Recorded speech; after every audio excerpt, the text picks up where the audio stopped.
ವಿಜಯ್ ಕುಮಾರ್ ಅವರು ನಾವು ಮಾತಾಡಿದ್ವಿ. ನಮ್ಮ ಹಂದಿ ಸಾಗಾಣಿಕೆ ಮಾಡ್ತಕ್ಕಂತ ಒಂದಷ್ಟು ಸ್ನೇಹಿತರು ಇಲ್ಲಿ ಬಂದಿದ್ದಾರೆ. ಅವರು ಅದ್ಯಾರೋ ಅವಿವೇಕಿ ಟೋಲ್ ನಲ್ಲಿ ಒಬ್ಬ ಗೂಂಡ ಹೇಳ್ತಾನಂತೆ, ಕಾಸು ಕೊಡದೆ ಹೋದ್ರೆ, ದುಡ್ಡು ಕೊಡದೆ ಹೋದ್ರೆ ಕುರಿ ನೇತಾಕ್ಬಿಡ್ತೀನಿ ಅಂತಂತೆ. ಯಾವ ನಾಗರಿಕ ಸಮಾಜದಲ್ಲಿ ನಾವು ಬದುಕ್ತಿದ್ವಿ? ಪೊಲೀಸ್ ವ್ಯವಸ್ಥೆ ಎಲ್ಲೋಗಿದೆ? ಒಂದು ಸುಮೋಟ ಕೇಸ್ ಹಾಕಬೇಕಿತ್ತು. ಹಲವಾರು ಮೊನ್ನೆನೂ ಕೂಡ ನಮ್ಮ ಸ್ಥಳೀಯ ಮುಖಂಡರು, ನಮ್ಮ ಕಗ್ಲಿಪುರದ ಸ್ಥಳೀಯ ಮುಖಂಡರ ಮೇಲೆ ಹಲ್ಲೆ ಆಗಿದೆ ಅಂತಂತೂ ಕೂಡ ನದೀಮ್ ಅವರು ಸೋಮನಹಳ್ಳಿ ಮುಖಂಡರ ಮೇಲೆ. ನೀವು ಟೋಲ್ ವಸೂಲಾತಿಗೆ ಗೂಂಡಾಗಳನ್ನ ಇಟ್ಕೊಂಡು ವಸೂಲಾತಿ ಮಾಡಲಿಕ್ಕೆ ಹೊರಟ್ರೆ, ಹಾಗಾದ್ರೆ ನಿಮ್ಮ ಸರ್ಕಾರವನ್ನ ನಾವು ಗೂಂಡಾ ಸರ್ಕಾರ ಅಂತ ಕರೀತಿದ್ರೆ ತಪ್ಪಾಗತ್ತಾ? ಪೊಲೀಸ್ ವ್ಯವಸ್ಥೆ ಮೇಲೆ ಜನರಿಗೆ ನಂಬಿಕೆ ಇರ್ತಕ್ಕಂಥ ಪೊಲೀಸ್ ವ್ಯವಸ್ಥೆ ಮೇಲೆ ಏನ್ ನಮ್ಮ ರೈತರು ಏನಂತ ತಿಳ್ಕೋಬೇಕು? ಈಗಾಗಲೇ ನಮ್ಮ ಸರ್ ಹೇಳಿದ್ರು, 19(1)B ಆರ್ಟಿಕಲ್ ನಲ್ಲಿ ಪ್ರಜಾಪ್ರಭುತ್ವ ವ್ಯವಸ್ಥೆನಲ್ಲಿ ಯಾವ ಸುಂಕವನ್ನು ಕೂಡ ವಸೂಲು ಮಾಡುವಂತಿಲ್ಲ ಅಂತ. ಒಂದ್ ಕಡೆ ನಾವು ಕಾರು, ವೆಹಿಕಲ್ಗಳನ್ನ, ಸ್ಕೂಟರ್ಗಳನ್ನ ತಗೋಬೇಕಾದ್ರೆ ನಮಗೆ ರೋಡ್ ಟ್ಯಾಕ್ಸ್ ಅಂತ ಹಾಕ್ತೀವಿ. ಲಕ್ಷಾಂತರ ರೂಪಾಯಿ ರೋಡ್ ಟ್ಯಾಕ್ಸ್ ಅಂತ ಹಾಕ್ತೀವಿ. ರೋಡ್ ಟ್ಯಾಕ್ಸ್ ಅನ್ನ ತಕೊಂಡ ಮೇಲೆ ಈ ಸುಂಕ ವಸೂಲಾತಿನ ಯಾಕೆ ಮಾಡ್ತೀರಿ? ಇಲ್ಲ, ರೋಡ್ ಟ್ಯಾಕ್ಸ್ ಅನ್ನ ತೆಗೆದುಬಿಡಿ, ಸುಂಕ ಕಟ್ಟೆ ಓಡಾಡಿ ಅಂತ ಹೇಳಿ ನಾವು ಸುಂಕ ಕಟ್ಟಿ ಓಡಾಡ್ತೀವಿ. ಇದು ಕೂಡ ಸರ್ಕಾರದಲ್ಲಿ ಏನಾದರೂ ಒಂದು ಅಮೆಂಡ್ಮೆಂಟ್ ಆಗಬೇಕು. ಒಂದ್ ಕಡೆ 3 ಲಕ್ಷ 4 ಲಕ್ಷ ಲಕ್ಸುರಿ ಗಾಡಿಗಳಿಗೆ 5 ಲಕ್ಷ 10 ಲಕ್ಷ ನಮ್ಮ ಶಾಸಕರೇ ಅವ್ರ ಕಾರ್ ಹತ್ರ ಅವರು ಲಕ್ಸುರಿ ಕಾರ್ ಇದೆ, ಅವ್ರು ಎಷ್ಟು ರೋಡ್ ಟ್ಯಾಕ್ಸ್ ಕಟ್ಟಿದ್ದಾರೆ ಅಂತ ಅವ್ರಿಗೆ ಗೊತ್ತು. ಒಂದ್ ಕಡೆ ರೋಡ್ ಟ್ಯಾಕ್ಸ್ ಅಂತಾನು ತಗೊಳ್ಳೋದು, ಒಂದ್ ಕಡೆ ಟೋಲ್ ಕೂಡ ವಸೂಲು ಮಾಡೋದು. ಇದು ಹಗಲು ದರೋಡೆ ಅಲ್ವಾ? ಇಂಥ ಹಗಲು ದರೋಡೆಯನ್ನ ಇವತ್ತೇ ನಿಲ್ಲಿಸಬೇಕು. ಯಾರೋ ಒಬ್ಬ ನೆಲಮಂಗಲ ಕ್ಷೇತ್ರದ ಮೂಲದವನು ಬಂದು ಈ ಟೋಲ್ ಅನ್ನ ಸುಪರ್ದಿಯನ್ನು ವಹಿಸಿಕೊಂಡು ರೌಡಿ ಸೀಟರ್ಗಳನ್ನ ಕರ್ಕೊಂಡ್ಬಂದು ರೌಡಿಗಳನ್ನ ಬಿಟ್ಟು ವಸೂಲನ್ನ ಮಾಡತಕ್ಕಂಥದ್ದೇನಾರ ಆದ್ರೆ, ನಮ್ಮ ರೈತರುಗಳು ಕೂಡ ಹಸಿರು ಟವಲ್ ಹಾಕಿರ್ತಕ್ಕಂಥವ್ರು ಕೂಡ ರೌಡಿಗಳೇ, ನಮ್ಮ ಕನ್ನಡ ಶಾಲೆ ಹಾಕಿರ್ತಕ್ಕಂಥವ್ರು ಕೂಡ ರೌಡಿಗಳೇ. ಆದ್ರೆ ಕಾನೂನಿನ ವ್ಯಾಪ್ತಿನಲ್ಲಿ ರೌಡಿಗಳು. ನಾವು ಕಾನೂನ ವ್ಯಾಪ್ತಿಯನ್ನು ಬಿಟ್ಟು ಯಾವತ್ತೂ ಕೂಡ ನಾವು ಮಾಡೋದಿಲ್ಲ. ಈಗಾಗಲೇ ನಮ್ಮ ಹಿರಿಯರು ಹೇಳಿದ್ದಾರೆ, ಚಳುವಳಿಗಳನ್ನ ಮಾಡಬೇಕಾದ್ರೆ ಕಾನೂನಿನ ವ್ಯಾಪ್ತಿನಲ್ಲಿ ಮಾಡಬೇಕು ಅಂತೇಳಿ. ಇಲ್ಲ ಅಂತ ಹೇಳಿದ್ರೆ ಇಷ್ಟು ಜನ ಹೋಗಿ ಈಗಾಗಲೇ ಟೋಲ್ ಮುತ್ತಿಗೆ ಹಾಕಿ ಅದನ್ನು ಕಿತ್ತಾಕಿ ನಾವು ಕಳಿಸ್ತಿದ್ದೋ. 1.5 ವರ್ಷಗಳ ಹಿಂದೆ ಕೂಡ ನಮ್ಮ ಪರಮ ಪೂಜ್ಯ ಸಂತೋಷ್ ಹೆಗ್ಡೆ ಅವರು ಕೂಡ ಬಂದಿದ್ರು. ಆವತ್ತೇ ಟೋಲ್ ಅನ್ನ ಕಟ್ಟಲಿಕ್ಕೆ ಬಿಟ್ಟಿರಲಿಲ್ಲ. ನಾವೆಲ್ಲರೂ ಕೂಡ ಸುಮಾರು 8-9 ತಿಂಗಳ ಕಾಲ ಟೋಲ್ ವಸೂಲಾತಿಗೂ ಕೂಡ ಬಿಟ್ಟಿರಲಿಲ್ಲ. ಇವತ್ತು ವಾಮ ಮಾರ್ಗದಲ್ಲಿ ಪೊಲೀಸ್ನವ್ರನ್ನ ಒಂದ್ ಕಡೆ ಇಟ್ಕೊಂಡು, ಗೂಂಡಾಗಳನ್ನ ಒಂದ್ ಕಡೆ ಇಟ್ಕೊಂಡು ಟ್ರಯಲ್ ಬೇಸ್ ಅಂತ ಹೇಳಿ ಮಾಡಿರ್ತಕ್ಕಂಥದ್ದನ್ನ ದುಡ್ಡು ವಸೂಲು ಮಾಡ್ತಿದ್ದೀರಲ್ಲ, ಈ ದುಡ್ಡು ಎಲ್ಲಿ ಹೋಗ್ತಿದೆ? ಯಾರಿಗ ಹೋಗ್ತಿದೆ? ನಿಮ್ಗೆ ಯಾರಿಗೆ ಟೆಂಡರ್ ಕೂಡ ಇನ್ನೂ ಆಗಿಲ್ಲ, ಟ್ರಯಲ್ ಬೇಸ್ ಅಲ್ಲಿ ನೀವು ದುಡ್ಡನ್ನು ವಸೂಲು ಮಾಡ್ತಾ ಇದ್ದೀರಿ. ಮತ್ತೆ ನಾವು ಈ ಸಭೆ ಮೂಲಕ ನಿಮ್ಮ ಒತ್ತಾಯವನ್ನು ಕೂಡ ಸರ್ಕಾರಕ್ಕೆ ಮತ್ತು ಜನಪ್ರತಿನಿಧಿಗಳಿಗೆ ಎಲ್ಲರಿಗೂ ಕೂಡ ಮಾಡಲಿಕ್ಕೆ ನಾನು ಬಯಸ್ತೇನೆ. ಈ ಹೋರಾಟ ಯಾವ ಮಟ್ಟಕ್ಕೆ ಹೋದ್ರೂ ಕೂಡ ನಾವು ಹೋರಾಟವನ್ನು ಮಾಡಲಿಕ್ಕೆ ನಾವು ಕೂಡ ಸಿದ್ಧ. ನದೀಮ್ ಮತ್ತೆ ನಮ್ಮ ಪ್ರಶಾಂತ್, ನಿಮ್ಮ ಹೋರಾಟ ನೈತಿಕವಾದಂತ ಹೋರಾಟ, ಒಳ್ಳೆ ಹೋರಾಟ. ಸುಮಾರು 4 ಪಂಚಾಯಿತಿಯ ಸಾರ್ವಜನಿಕರಿಗೆ ಕಿರುಕುಳ ಕೊಡ್ತಾ ಇರ್ತಕ್ಕಂಥ ಇಂಥ ಕಿಡಿಗೇಡಿ ಟೋಲ್ನ ಅಧಿಕಾರಿಗಳ ವಿರುದ್ಧ ಹೋರಾಟ, NHAI ವಿರುದ್ಧ ಹೋರಾಟ. ನಿಮ್ಮೆಲ್ಲ ಹೋರಾಟಕ್ಕೂ ಕೂಡ ನಮ್ಮೆಲ್ಲ ಕನ್ನಡ ಪರ ಸಂಘಟನೆಗಳು, ದಲಿತ ಸಂಘಟನೆಗಳು, ನಮ್ಮ ರೈತ ಸಂಘಟನೆಗಳು ನಿಮ್ ಜೊತೆಯಲ್ಲಿ ನಾವಿರ್ತೇವೆ. ಇವತ್ತು ಕೂಡ ಶಾಸಕರು ಕೂಡ ನಿಮ್ ಜೊತೆಲಿ ಇರ್ತೇವೆ ಅಂತಕ್ಕಂಥ ಸಂದೇಶವನ್ನು ಕೊಡ್ಲಿಕ್ಕೆ ಇಲ್ಲಿ ಬಂದಿದ್ದಾರೆ. ನಮಗೆ ಇದಕ್ಕಿಂತ ಶಕ್ತಿ ಯಾವ ಶಕ್ತಿ ಬೇಕು? ಹಾಗಾಗಿ ಯಾರು ಕೂಡ ಎದುರುಕೊಳ್ಳುವಂತ ಪರಿಸ್ಥಿತಿ ಇಲ್ಲ.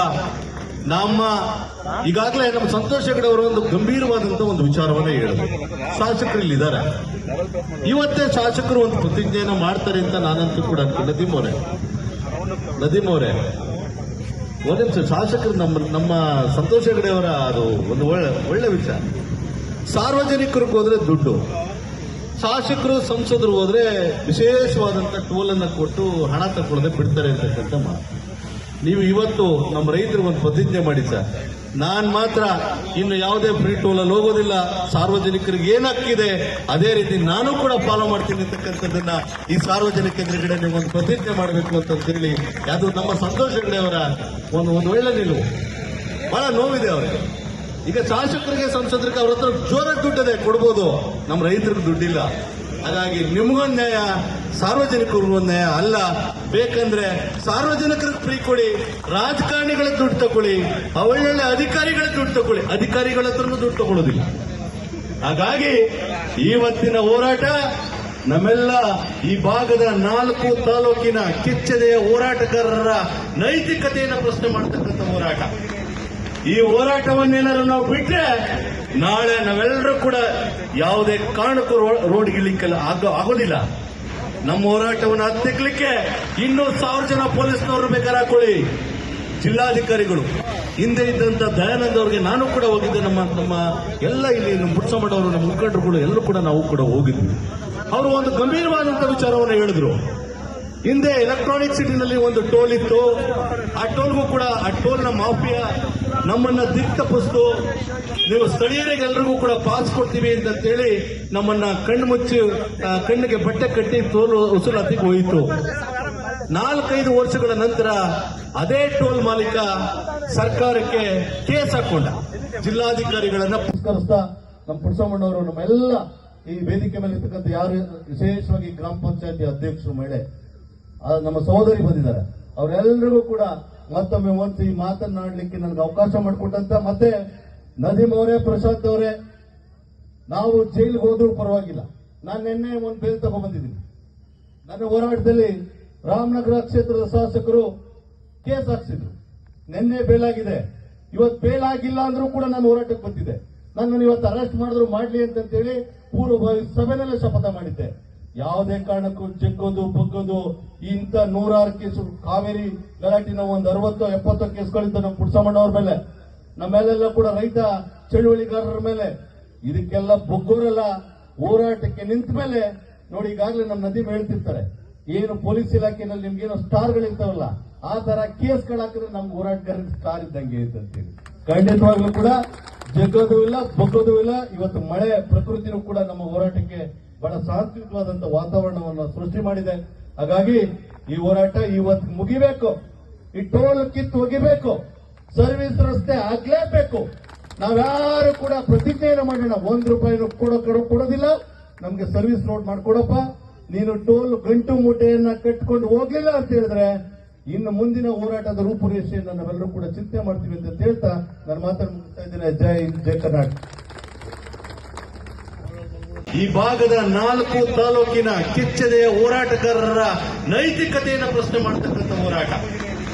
ಈ ಹೋರಾಟವನ್ನೇನಾದ್ರು ನಾವು ಬಿಟ್ರೆ ನಾಳೆ ನಾವೆಲ್ಲರೂ ಕೂಡ ಯಾವುದೇ ಕಾರಣಕ್ಕೂ ರೋಡ್ಗಿಳಿಕ್ಕೆ ಆಗೋದಿಲ್ಲ. ನಮ್ಮ ಹೋರಾಟವನ್ನು ಹತ್ತಿಕ್ಕಲಿಕ್ಕೆ ಇನ್ನೂ 1000 ಜನ ಪೊಲೀಸ್ನವರು ಬೇಕಾದ್ರೆ ಹಾಕೊಳ್ಳಿ.